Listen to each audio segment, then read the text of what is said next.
And welcome into a brand spanking new episode of Inside LAFC podcast as we reach the unofficial halfway point of the MLS season. LAFC has a break. They go into the break in fantastic form and mindset. Chance for the players to decompress a little bit before we pick things up in the very grueling summer. Glad you could join us. I am Max Bretos. There is Stephen Beitashour. Beta, we have a really nice show here today. Yeah, I'm excited. Looking forward to it. And he didn't let the cat out of the bag, but I will do it. Co-president Larry Freedman will join us. We'll go down memory lane from the very beginning of this club and how it's maintained the black and gold standard. And we'll talk about the big ticket items around LAFC and what you can get excited about, because it's not just the club, it's not just the stadium. It's the city of Los Angeles is going to be in the crosshairs of all this incredible soccer action. We'll get to all of that. You can get all chummy with your guy Freedman, the godfather of the unofficial godfather of your children. Yes, love Larry. Great human being, great guy. Someone that I'm still in touch and connected to, even though I'm not with LAFC. But one of those people that just a great human being. Let me ask about that, because that to me that sounds like it's rare. There's great people in this league, but someone that will stay in touch with you the way Larry did. And look, he's not on the call now, so he can speak freely. But to me, we did the interview, and it really warms your heart to see after people go their separate ways, and maybe it's more like this in sports that connection remains. Larry is one of those people where he's an easy person to talk to. The first time I mentioned we met with him, Jordan and I were going to one of the owners, Larry Berg's house, where he kind of had an invitation for all the staff, the players, to everyone to meet each other. It was an expansion team, so it was a really cool moment. And Larry was one of the first people that we met outside, and we kind of walked in, and from then on, just been good friends. And he's always been a good person to talk to about on the field stuff, but more so off the field stuff. I mentioned the first ever FARCT that he was a big driving force to making that happen, and we also talked about the self-proclaimed godfather to Breton, my firstborn, who was born in Los Angeles while I played for LAFC. So cool moment. It's a big job. Yes. Being a godparent. Yes. So cool moments for sure with Larry. Well, let's get into LAFC. A 7-game unbeaten streak in all competitions. They've won 5 straight in MLS play. We have the 2 U.S. Open Cup games. We don't want to diminish those because they have a quarterfinal coming up later this summer against New Mexico United. Check that out. If you want to come out to a game, that's a great opportunity. If you haven't gone to an LAFC game, quarterfinal for the U.S. Open Cup, go to LAFC.com for details. Wasn't that long ago, Beta, we had to tippy-toe around here because things weren't great, and we were worried to go. And it happened so quickly where the club went from, hey, we have some concerns here, and everyone around, Steve Cherundolo said, we're getting there. This is a work in progress. And then like this, they are the hottest team in MLS, pushing everyone. We were actually talking, I was on the social media handles. People are talking supporter shield, which seemed like craziness back in April.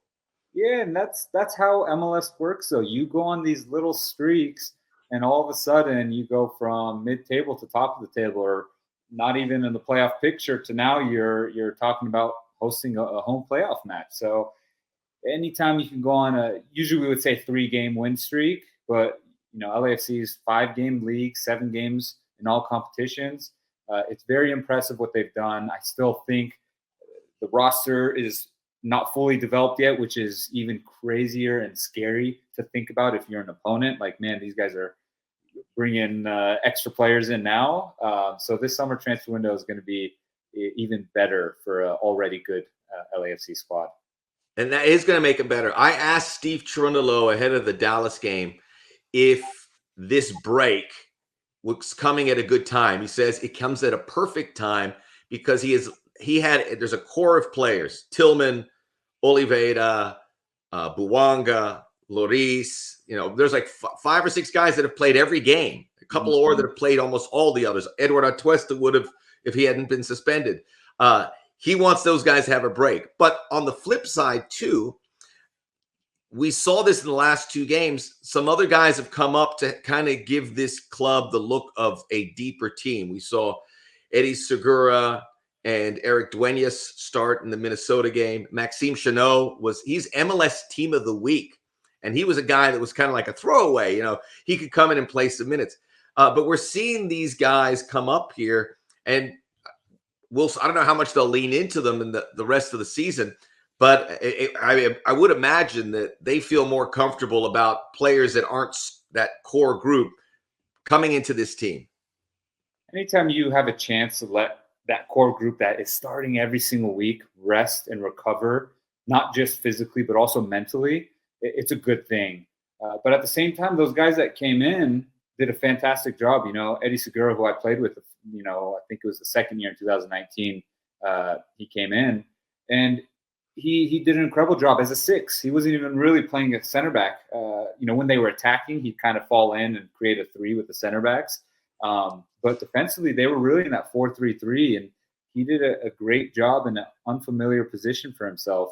But it just shows you that when your team is doing well as a whole, guys can come in and fill in and not skip a beat. And so that was really cool to see. But yeah, you mentioned it. Some of those guys, the Tillman, Benny, Oliver, those guys who've played every game, I think they're looking forward just to get their feet up, relax, and mentally not think about, okay, who's the next opponent. And there's a lot that goes when you're playing Saturday, or this last week where it was, Saturday, Wednesday, Saturday. So it'll be good for them to mentally just refresh and have a good second half of the season.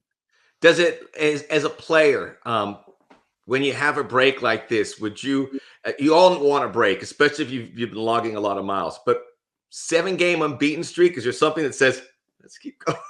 No, you're right. There is. When you're on a roll like that, you want to just keep going. You're just like, the ball's bouncing our way, whatever you call it. Things are going well. Let's keep it going.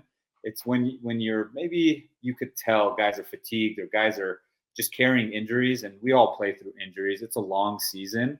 And if the results aren't going well, then maybe you're like, okay, this break is coming at a good time. Thank goodness. But I will say in years past, when you're on a roll, you like to just keep going on that roll until you lose. Then you're like, okay, let's take a break now. Let's take the break. Time out. Let's take a break. Yeah, exactly.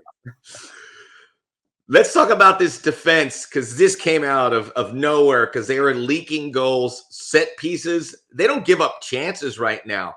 Do you remember the last goal that LAFC gave up? You probably don't, because I had to look it up too. It was the you gotta get. I know it's been 5 games. I'm trying to think. It was the Denny Bouanga own goal. No way. Against San Jose. Remember? And then everyone's like, what's going on with Hugo? How does this happen? That was the last goal they allowed. That was an eternity ago. So the MLS streak, it's a record streak for LAFC. It's 481 minutes. When you add the minutes in Open Cup, it's approaching 600 minutes. You're a defender, man. I know that we talked to Steve Jones, like, we don't worry about the numbers. You've got to take a peek at that. No, it's a long time. The defenders are looking at that number. I don't care what Steve says. As a team, sure. But the defenders are looking at that number. That's something you're proud of. I remember in 2019, there was a stat where we were leading the league in goals against average. And as defenders, you're proud because that's your job. The forwards, their job is to score goals. And that's what gets highlighted. And defenders are like, nothing gets highlighted. So we're gonna make sure we're proud of this clean sheet record. So you got to give them credit. They're blocking shots. They're organized. They're communicating. They're being proactive in their defensive work. This last game, you see Long from point blank take a shot to the face, and it goes out for a corner. Where if he's not there, if he's not willing to sacrifice, that's probably going in. And so moments like that, where Lloris is just making a fingertip save here and there, like those moments continue this streak, continue the roll, which in turn allows you to keep winning. And that's the most important thing. On that Saturday, Chicho Arango hits this goal from midfield, and he beats Brad Stuver of Austin. Not that LAFC knew anything about that. I took a peek at that as I was calling the LAFC game. And then Peter Musa of Dallas tries to do the same thing. Hugo Lloris is way back. And it just hit me. I go, you can try that on some keepers. And it got close for Hugo Lloris. But late in the game. And they've done this Made it. so many times. They've made the plays to preserve these clean sheets. There's always been one. There was a couple in Atlanta where I was like, yeah, it's going to go. And they make that play. Sometimes it gets a little hairy.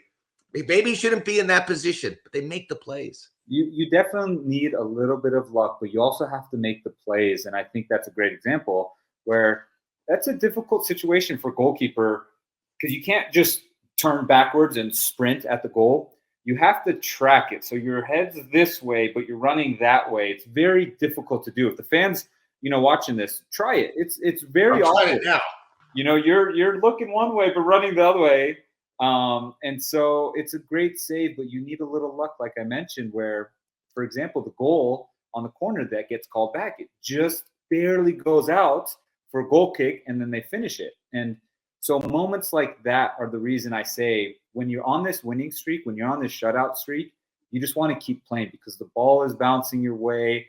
Things are working well, and you don't want it to end for a break, right? Like let us lose on our own terms. Let that be it, and then we can use the break. So they're riding this, and they should be proud of how they're performing. Just keep it going. We'll see. I mean, right now it's not. They're just not less and less chances to opponents in every game. You can see there is a fear again about these clubs that play LAFC when they come to BMO Stadium where they're now 7-0-2 this season. That it's like, oh boy, this is a fortress, and proceed with caution. Get any chance you can get. We're going to grade the grades at the break. And we talked about Hugo Lloris, so let's start with goalkeeper. He's played every game, so he's been thrown into the deep end from the beginning. We saw there were some issues, certainly reaching the comfort level. What will we give Hugo's grade after these 16 games? Yeah, I think he had a little bit of adjustment period at first. I think he's done a fantastic job in such a short amount of time. Just adjusting, but it doesn't surprise me with his pedigree, with his resume, and what he's accomplished throughout his career. I'm going to give him an A- because he hasn't had to make too many saves. The group in front of him, that back four, back five, if you're counting the holding mid, they've done a good job of just protecting him, blanketing him. But the moments where he's had to make the save, he makes the save. And that's all you want as a defender. You just want to say, hey, if we do give up a semi-decent shot, make the save. Now, if it's getting top bins, we're not expecting you to save that. Just save the ones you're supposed to save, and he's done that. So A- for him. That's a tough living as a goalkeeper, yeah. Especially when with a good defense in front of you, that you've got to make those ones. But he has. Let's talk about the back line, the center backs, the three center backs generally who play a lot, and there's like three fullbacks as well. And what they've been able to do, because they're also part of the attack. How have you seen the grade for the back line? I think they've also done a very good job. I'll give them a B+ because they've done a great job of rotating. It hasn't just been the same back four the entire time. So you see Palencia, you see Campos, you see Hollingshead kind of rotating with the outside with those three, the outside backs. But then the center backs, they've also been rotating a little bit with Murillo and Long. You see Eddie Segura every once in a while coming in. Chanot has done a fantastic job, who's had a great career as well. So when they've filled in, they don't skip a beat. And I think that's the cool part.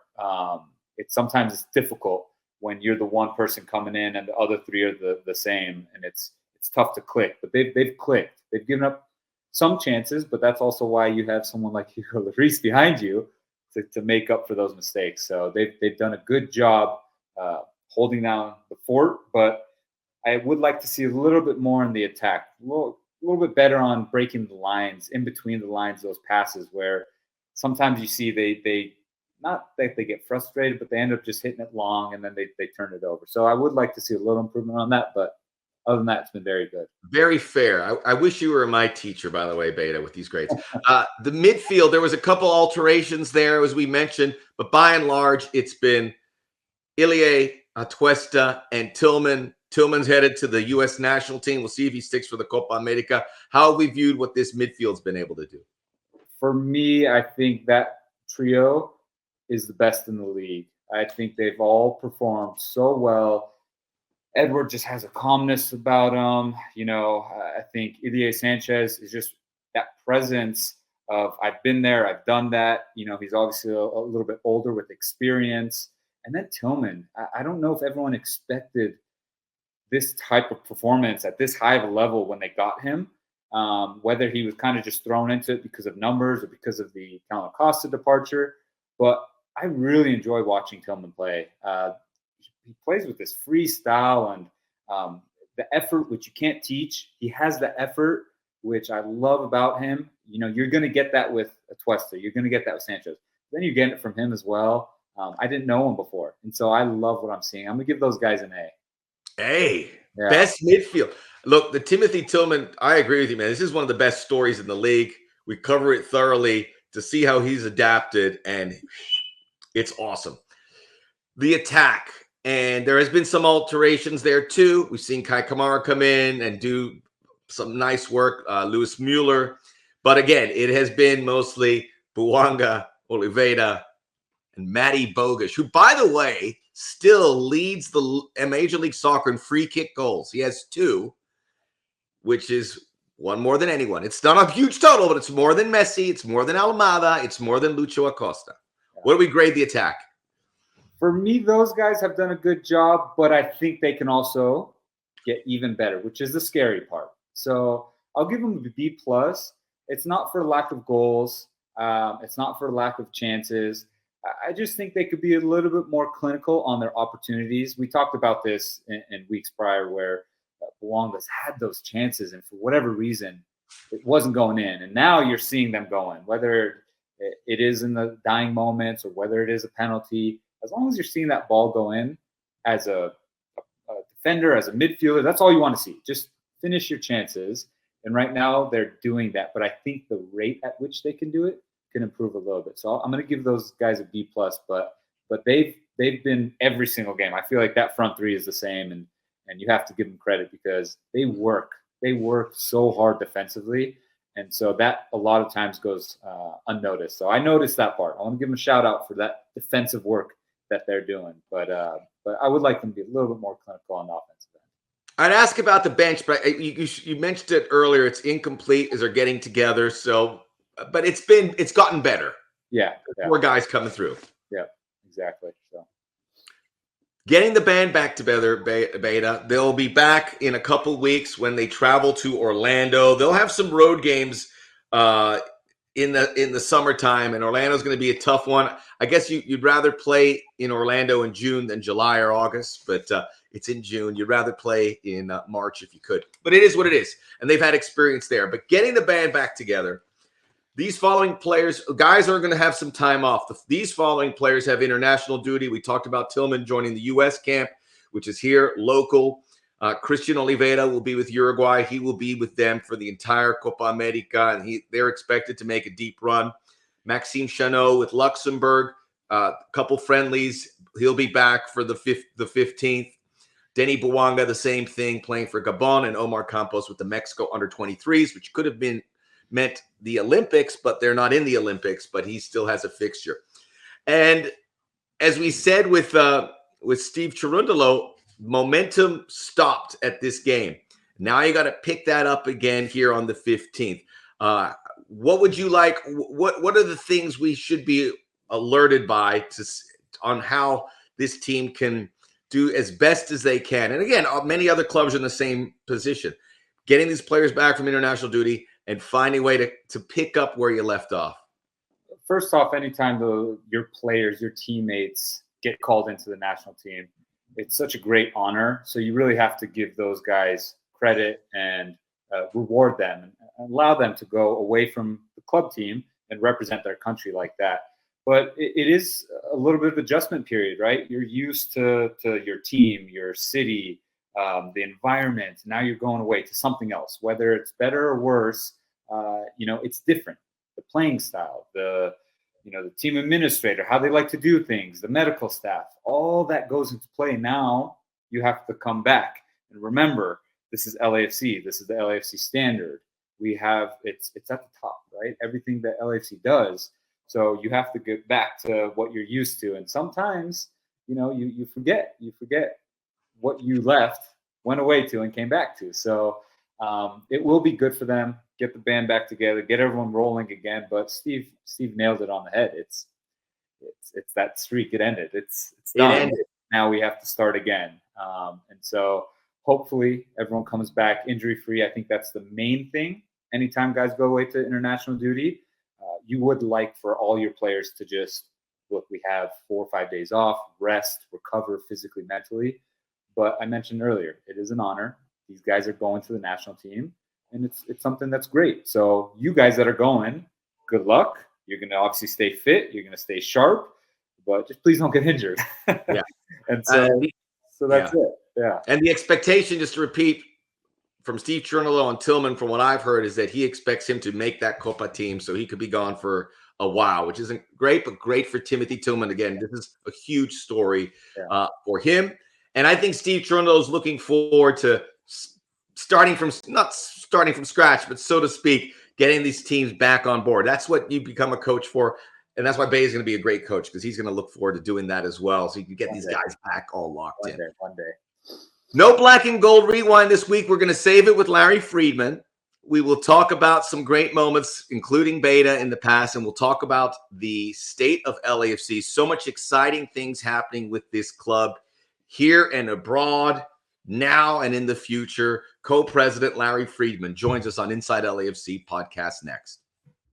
Inside LAFC podcast is presented by Freeway Insurance, driving savings.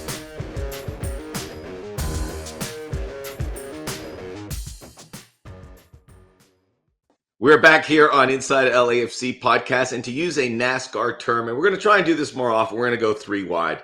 So you got Beta, you got me, and now joining us. You like that, Larry? I love that, Max. Bringing all these sports world together. Larry Freedman, co-president of LAFC, of course. You know him, you love him. Thanks for having me, and thanks for including me with Beta. Wasn't this? I'm excited. I haven't seen Larry in a while. This is great. We were supposed to have the Freedman Beta podcast back in the day, no? Well, we did do the one episode of Back to Back with Beta and Jordan, and they were kind enough to allow me to flip it as the guest and ask them questions. So that was good times. It was good times. I think he kind of caught us off guard. We were supposed to interview them, and all of a sudden it got flipped on us. So that's Larry for you. Well, and I think I did the same thing to you on the award-winning show, the Beta Time show. Back at the PC 2018, 2019, whenever that was. Yeah. Fun times. Larry, all the former players are like your children. Where does Beta rank? You've got to look back at the Oh, God. Oh man, there's a year old thing in there somewhere. No, that's not true. All these guys are my kids. Listen, Beta, look, there is something very special about 2018 that will always resonate, I think, not only with me, but everybody else from the front office who was involved, the technical staff, the ownership.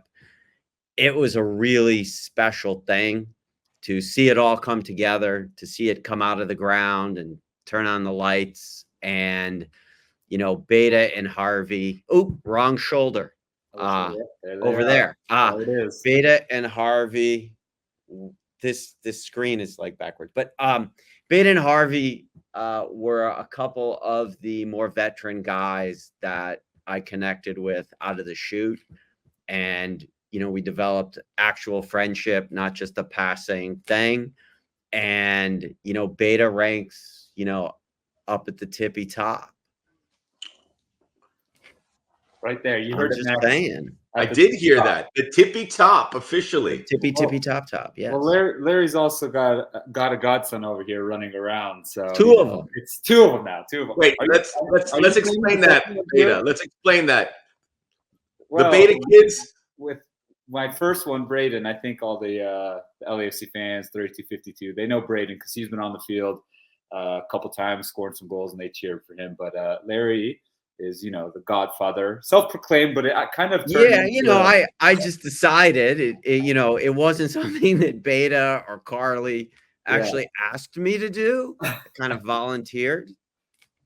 But it's funny because it's kind of it's going now where Carly will text Larry like a picture of like Braden like playing baseball or soccer or something and be like, "Hey, your godson is doing this now," and it's been going now. He just turned 5 a couple months ago, and it's been Which going is for a while, crazy. so it's funny. It's funny. Yeah. I love what you said about that 2018 team, Larry, and it seems like yesterday that first season happened, and that you see this grow, and you see players come and go, and then with Beta and Jordan, what we do on the podcast, we said it from the beginning. It's very special because it's part of this club having a history, and we can look back and we can talk about this, something that we couldn't talk about a few years ago. Sure. How important is that for a club? I mean, if you look over my shoulder, and I won't point because I keep pointing in the wrong direction, but you see the picture of Carlos and Christian Pulisic at the first international friendly that LAFC participated in and hosted, where Borussia Dortmund came to the stadium. And you think about clubs like that, and something that was started in 1909 and how deep and rich that history is. And you and I have talked about this, Max. In a relatively short time, we have stacked some pretty special memories. 2 of them are on the walls behind me, that friendly and that first supporter shield. So history is great, especially when you're fortunate, as we are, to be able to look back on some really, really special, great moments. Beta, about looking back there, I mean, as a player, not just with the LAFC days, but with what you've been able to do, how do you manifest those, hang on to those, and bring them back into reminisce? Because we all do it, but as a player, that's got to be pretty special.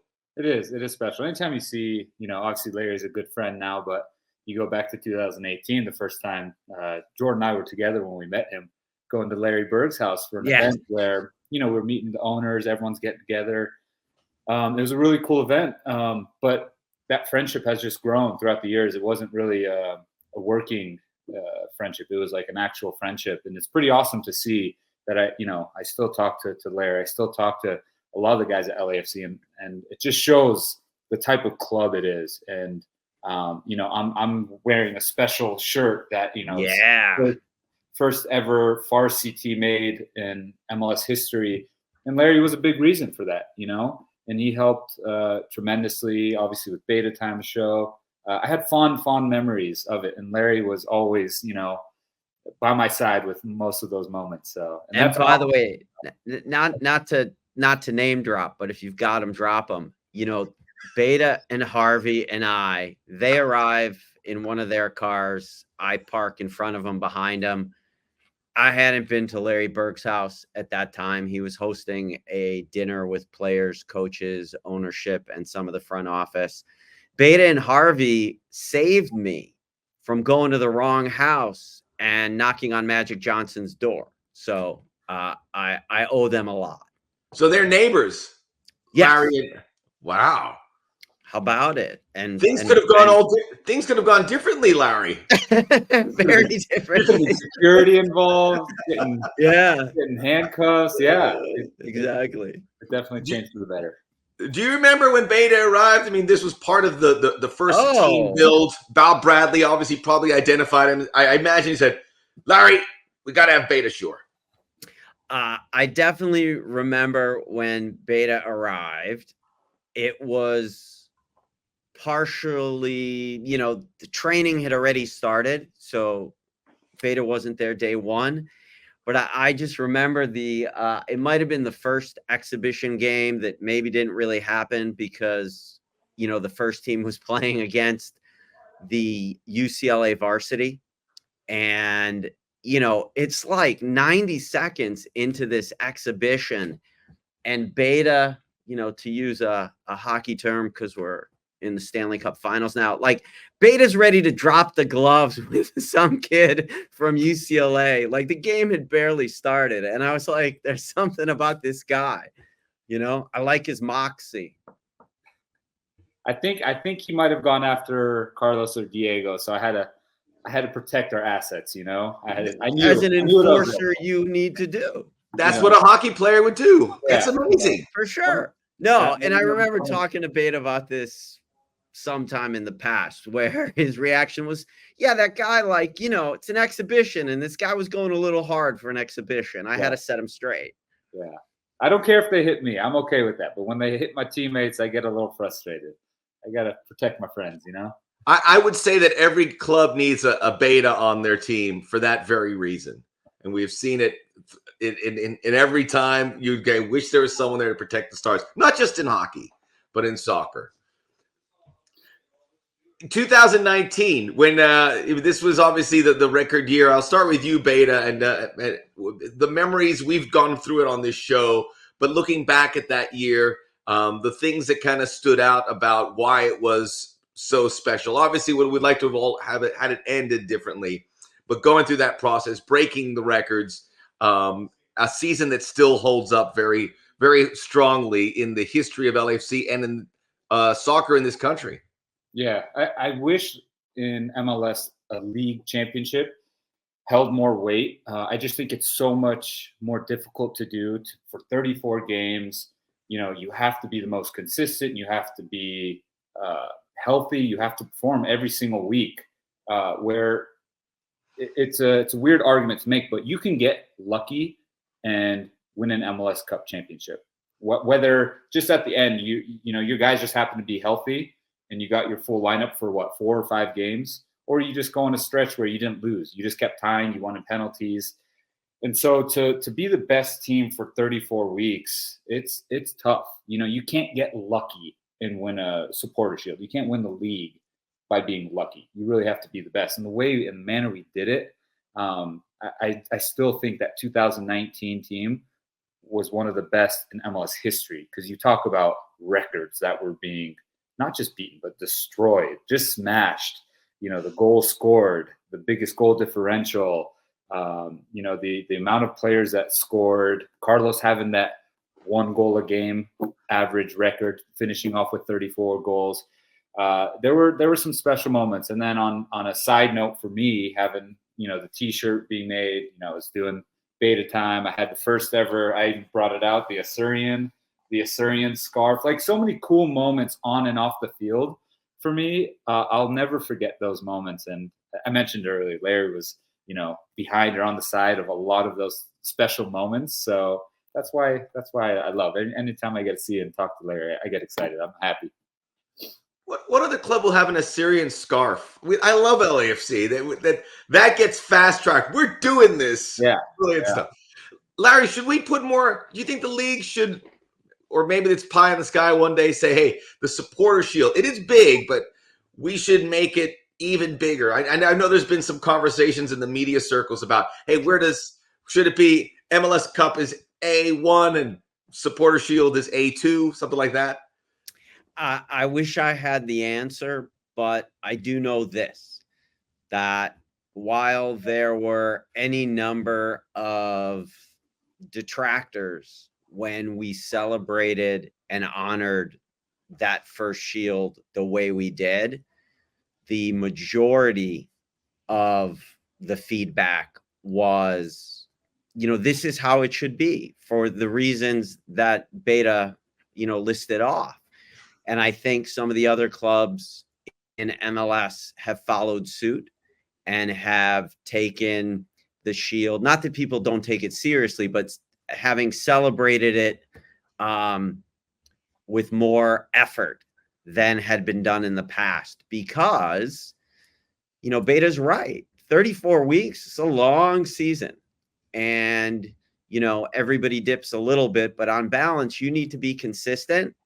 And I wouldn't say that Seattle got lucky in 2019, but when you look at it, and this has been talked about a lot, the emotion of vanquishing the Galaxy in the prior match, a team that we had not beaten until that night, it was so draining that I think we just weren't able to get up mentally for the Seattle match the way we did for that Galaxy match. What can you do? And I will share a little anecdote. I was up on the sunset deck. We had gone up. Edward scored early-ish, so we're up 1-0. And in fairly quick order, Seattle scored a couple of goals. And I turned to Carly Beitashour, who was up there with a very young godson of mine, and just said, WTF is happening? And Carly turned to me and said, well, Steven's not playing. So there you go. I think if Bob Bradley had a do-over, that's probably the do-over. Wow. This is big. This is a big moment right here. That was a big reveal. That's right. I would That like is to right. think I would have helped for sure. But like going back to your point about the Galaxy game, it was draining. It was emotionally taxing because, you know, from 2018 to 19, 5 or 6 games against them, we hadn't beaten them. And to beat them in the playoffs and knock them out, you know, where they're chirping a lot that you haven't beat us, it took a lot. And I remember in the locker room after that game, before everyone headed out, you know, coaches spoke and everyone talked.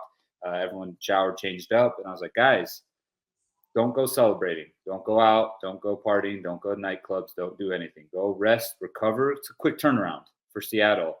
And so, unfortunately, if you looked in that locker room at that time, we didn't have a lot of MLS playoff experience or champions, where I'm coming from Toronto FC, where we just won the championship. So I kind of knew, like, job's not finished. And you're right. You nailed it on the head. Like, you could tell the guys weren't up for it against Seattle, where that group, they knew how to win in the playoffs. It's a different game, the regular season versus the playoffs. You have to manage these certain games, and they managed it. And unfortunately, we didn't. Just silly mistakes and couple errors, and all of a sudden you're behind and you can't catch up. So you nailed it on the head. And unfortunately, it leaves a bitter taste in the mouth when you think of that 2019. You didn't win it all. Yeah. But I still think that team, regular season, league champions, like one of the best in history of MLS. So it's still up there. I know the fans want to see MLS Cup, but for me, man, that team was so good. Yeah, no, there was a feeling that season. Our offense was so potent. You could go down a goal and it's like, doesn't matter. We're still going to win 4-1, 3-1. You know, it was just the way we were rolling. Yeah, for sure. There's so many good, that whole playoff season was so memorable. Even the Seattle loss, what happened with the 32-52 stinging way off. So those are great memories. Sometimes you have to struggle a bit to get there, but I hope you guys enjoyed that extended black and gold rewind here. But Larry, we also wanted to talk a little business of LAFC while we have you. All right. So while we have you here, so we got Betas ready to ask you some tough questions. I'm gonna hurl the softballs. Okay. Okay. Well, this is first and foremost, this is an amazing stretch, not only for soccer but Los Angeles, with what's happening with LAFC, with the stadium, World Cup on the horizon, Olympics. What's exciting for Larry? What's keeping you busy, or things on the horizon that you're looking for with regards to LAFC and the sport in Los Angeles that the fans and everyone else can look forward to as well? So I think it's a number of things. One, obviously, with the World Cup coming to North America and LA being a part of that, hosting 8 matches, 2 of the first 3 matches for the U.S. men's national team as one of the host nations. What is really exciting to me about that tournament coming here in 2 years is that we're gonna make a connection for the consuming public about the quality of players that play in this league. You know, we happen to be joined today, Max, by someone who has experience playing for a national team that played in international competitions. And I think that it's not as well known or widely known as it should be or accepted as fact that there are so many national team players in our league who are going to either play for their countries in an attempt to qualify for the 2026 World Cup, or are going to play for their national teams and be in the tournament. And I just think that's a big statement moment for MLS, where we're going to see so many of our players, LAFC, Columbus, whomever, playing on the biggest stage in the biggest tournament in global football. I think that's really, really big.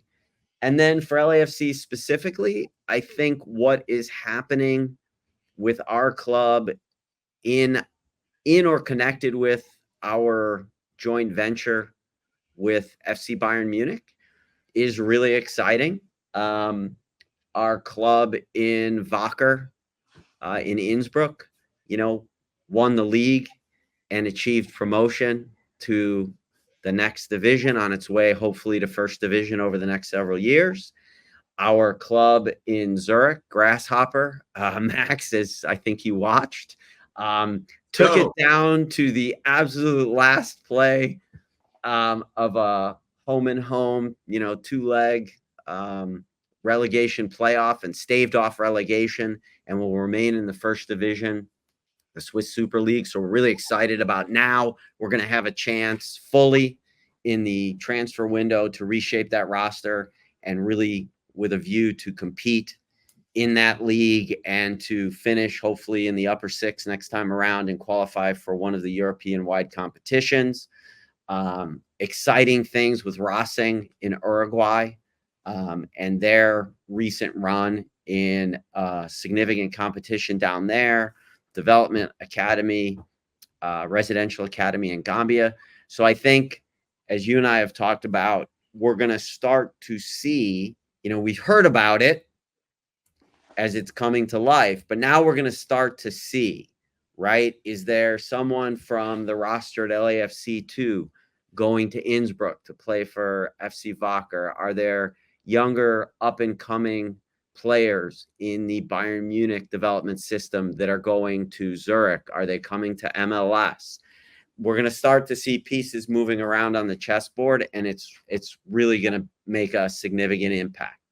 So this is where the network really starts to click of clubs, and it was made essential, obviously, by Grasshoppers staying up. That was obviously the big one, because if it doesn't, then does this get deferred? Because obviously that helped you guys get to churn on that. That's awesome. Yeah.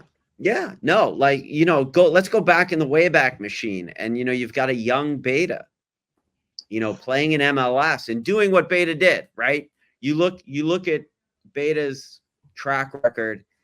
Every club he played for was at the top of the league in terms of stinginess when it came to giving up goals. And as a defender, that's what it's all about, right? And so what if, a young Beta was playing for LAFC and the consensus was, wow, we all think this guy might be ready for the next level. So you send him over to Grasshopper in the Swiss Super League, and hopefully at that time, Grasshopper is playing in Europa League, Conference League, or the good Lord willing Champions League. And the next thing you know, young Beta is competing, in these competitions with clubs from leagues across Europe. And how exciting that might be to see, how does he stack up? Does he hang? Does he show so well that people start saying, hey, we need that guy? So awesome. I think there's a tremendous amount of potential there to see what the future might hold for our young academy players that are coming up through the LAFC system.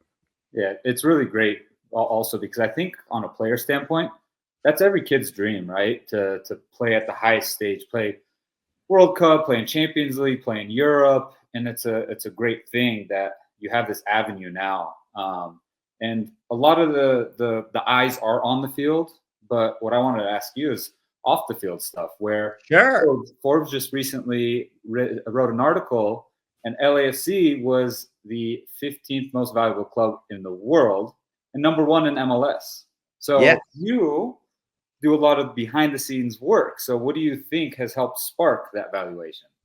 Well, I think what has sparked that valuation is, and it's not me, it's the people that work in every corner of this club, from stadium operations to ticket sales to booking events, partnership sales. But what we have been able to do is what a lot of people thought was impossible, right? So people didn't think there would be interest in another club in this market, and we did things a little bit differently. We feel like it really resonated that we were building a club. Since Max brought up Bob Bradley, the Larry Freedman, Bob Bradley imitation. It's not a franchise, Larry. It's not a McDonald's. It's a club. I remember that quote. I repeat that quote to so many people who tell me it's a franchise. I go, it's a club. No. And the only thing that's missing is Bob isn't here to put me in a headlock because I mistakenly used the word franchise. But we've done what people said we couldn't do with the MLS club, and we fill the stands, and we've got an incredible fan base led by the 3252. We have driven partnership revenue that teams in arguably the big 4 sports in this country wish they had our partnership portfolio. And then again, something that people said, it's never going to happen. We said we would do other events, principally music, in our building. And people said, you're never going to get a concert, right? The Staples, now Crypto, is right down the street. You've got Dignity Health. You've got the Honda Center down in Anaheim, and the Hollywood Bowl, and the Greek Theater, Rose Bowl, Coliseum, now SoFi, YouTube Theater. Nobody's going to play your building. And, at the end of last year, Billboard put us at 5th in the world for concert revenue at outdoor venues. So we have, I think, in many, many ways, done what other people told us was going to be impossible. But we have an incredible ownership group where, in some form or fashion, every member of that group shows up for us and helps us move the business forward.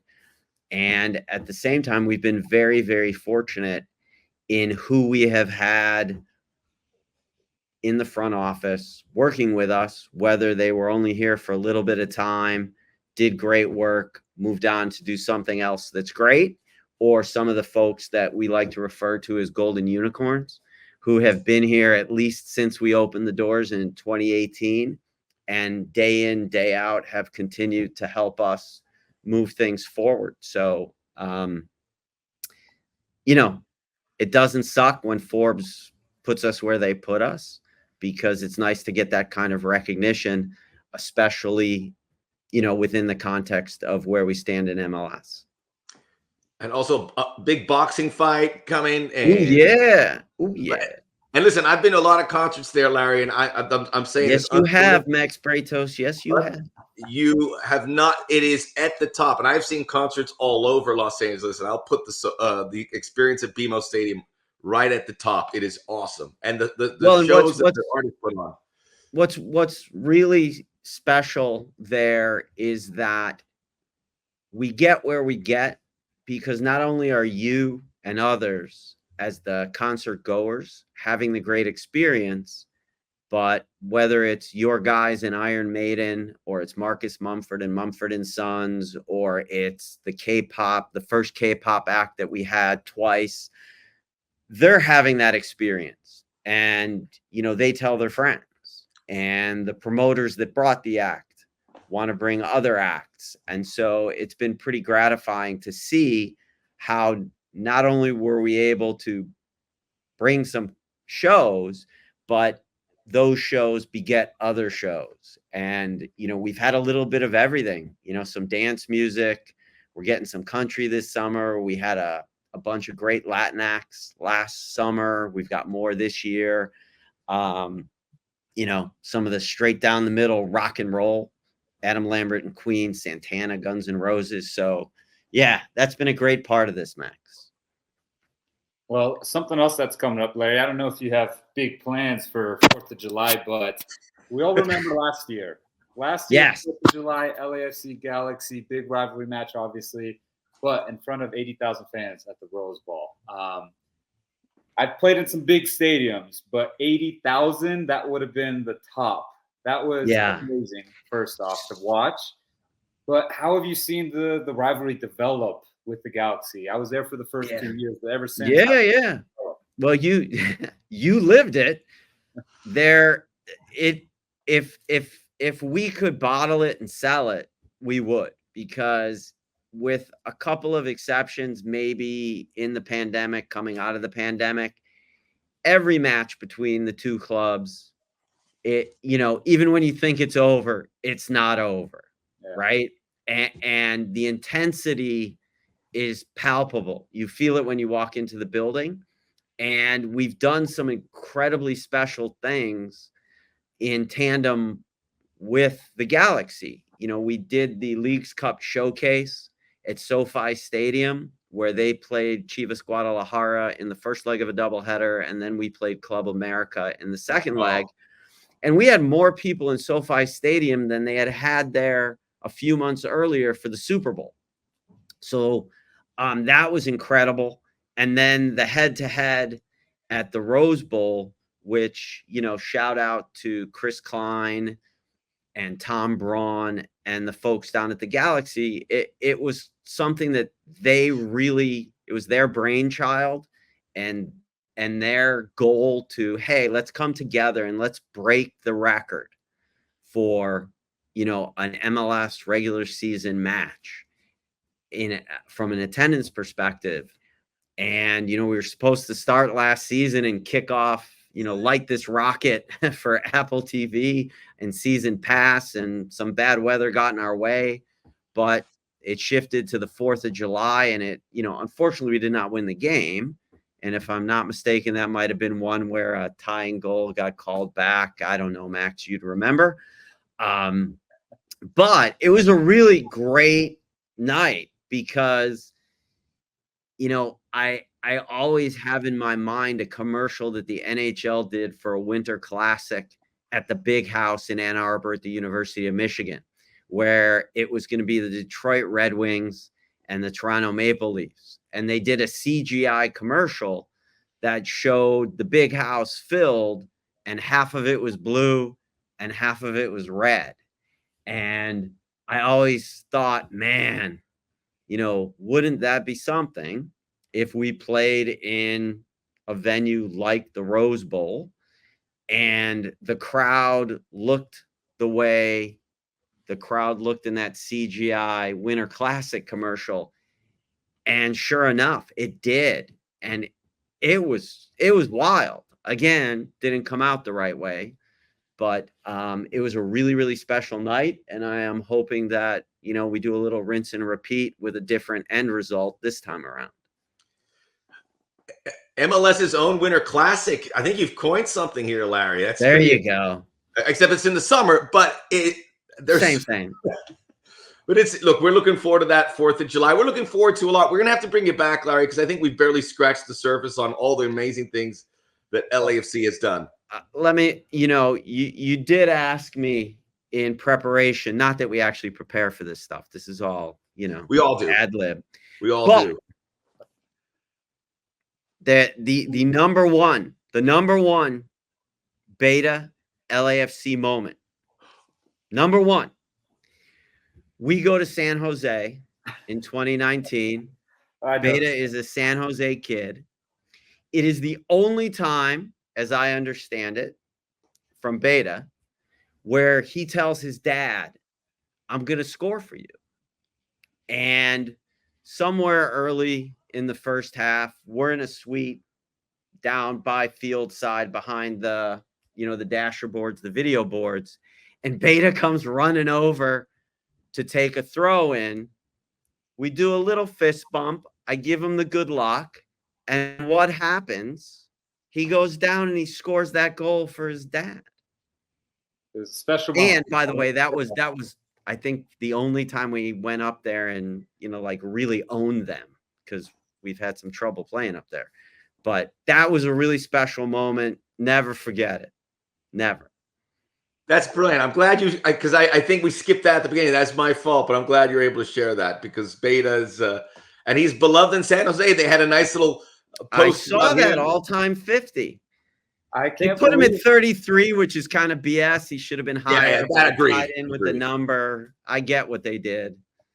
Look, I'm shocked that I actually got some recognition. I'm not used to that. I'm used to just, doing the work on the field, winning games, and that's it. But I was shocked that I actually got a little love from them. But I do remember that moment, Larry, very well, because it was the only time my dad asked, score a goal. He always tells me, play well. He always breaks down the opponent. We talk about, like, how to win the game. It's never about myself as an individual. And that was the only time. He knew. And then so when Larry saw me, he Beta, gave him the fist bump, goes, do your thing. And then maybe less than 5 minutes later, I scored the goal, and it was pretty cool moment. I won't forget that.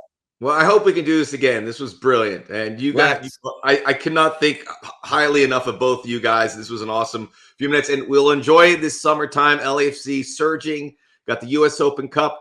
We got Copa America in a couple games in LA. Hopefully a couple LAFC players will be featuring Kike Oliveira and Timothy Tillman, and we will enjoy that as well. So our summer docket is full, I'm sure, but it's all good.